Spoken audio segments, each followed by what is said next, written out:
Welcome back to America Tonight. We've been talking about this now for weeks, and of course it happened back at the end of February. Sad, the death of Trayvon Martin, the 17-year-old, and this was in a community outside of Orlando. A lot of fuzzy details, facts have been manipulated, and, you know, we've talked about this forwards and backwards, and we still haven't heard the last. I know I keep saying that.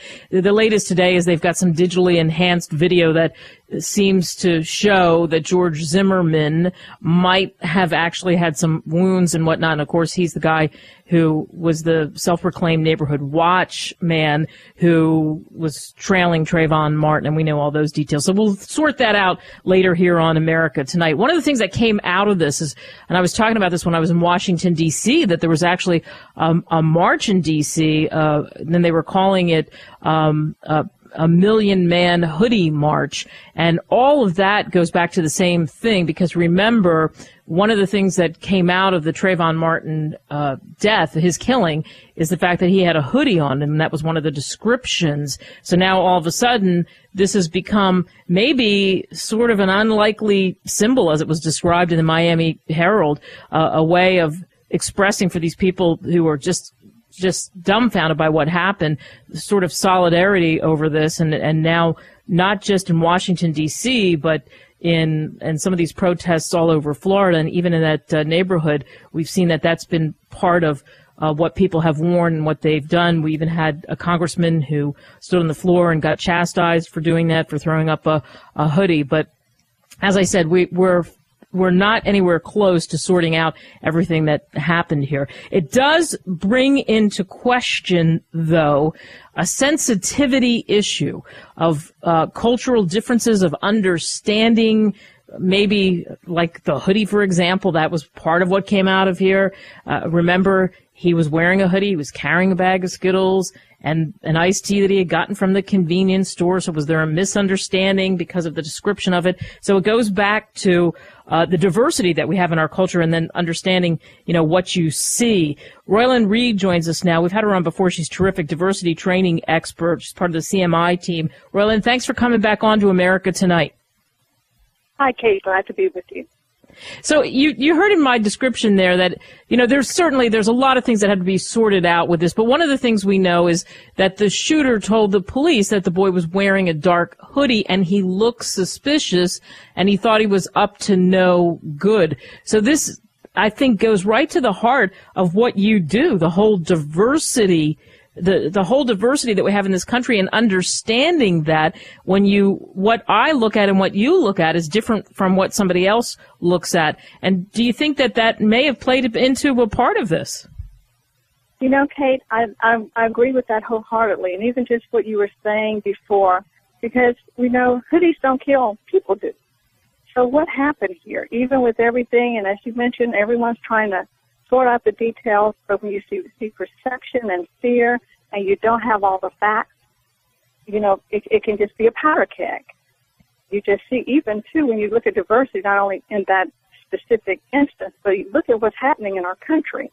You know, it's a good thing we're talking about it, because if we're talking about it and everything is so heated around here, that means there's still something under the surface, and there are things that we need to deal with as a country. So the good thing is we are talking about it, because there are some issues that still exist.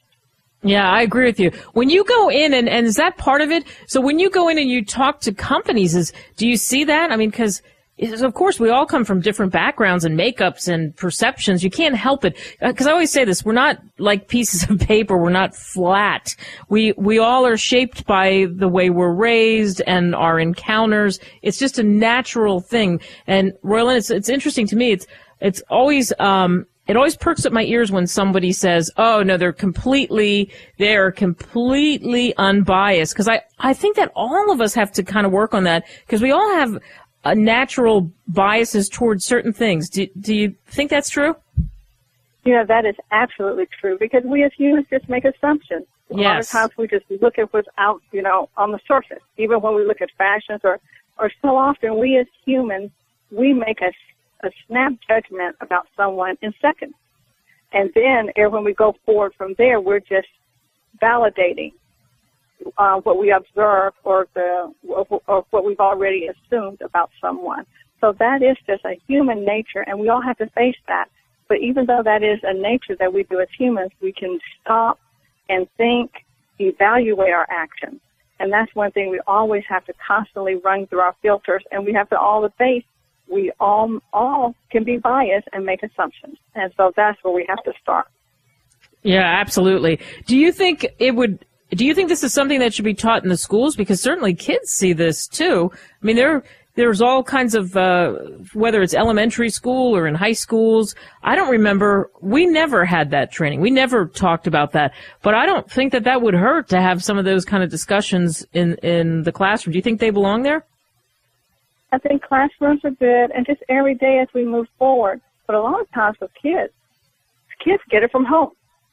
So, but if we work at it both ways, and even, that can help break the cycle or even create awareness, because there's so many basic things we do. How often do people just make jokes?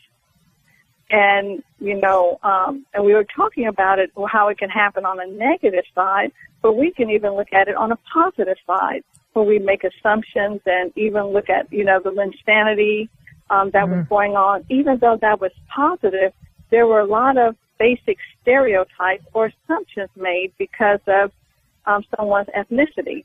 So overall, we just have to really stop and look at it, and it's just creating awareness. And that's where, if we don't talk about it, first of all, we have to acknowledge, as you mentioned, we all can have biases.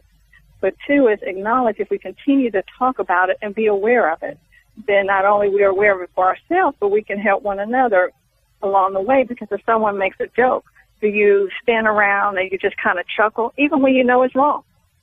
Then that means you're still contributing to it. And that happens so often in the workplace, in the workplace and other places. Most times, even when that's done, the majority knows it's not right, but no one says anything. So if we begin to change how we look at it, and so often we attack one another, or if it's brought up, we've seen it as something that we shy away from, we should look at it as, hey, you know what, that's right. Let me retract that. So as you said, it'll be good if we continue to talk about it, but look at it as a way of how can we move forward as a people and as a country and in our nation. Yeah. We're speaking with Royland Reed, and she's a diversity training expert. I like what you said there, where you say, let me retract that, because everybody has, this is the other thing, everybody has a different sensitivity chip. Somebody might be a little more sarcastic, jokey, that kind of thing, and somebody else might be much more sensitive and not always understand what's being said. I've seen that in every place I've worked, as a matter of fact, because in broadcasting, it's a creative field. And of course, we're always kidding around with each other, kibitzing, and that's part of the fun of it. But then sometimes there's somebody who, for whatever's happened in their background, they're not seeing it that way. So it comes off differently. That's a great suggestion about just, hey, look, sorry, I retract what I said. I didn't mean to say that. And I think if more people, I don't know why this is, Royland, but it seems to me that people are afraid to say, sorry, made a mistake, my bad. Do you find that?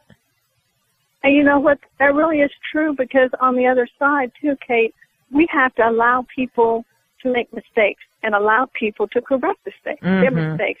Because if we look at it, we've seen, too, with some of the recent stories that have gone on, there have been people in the media who've lost their jobs.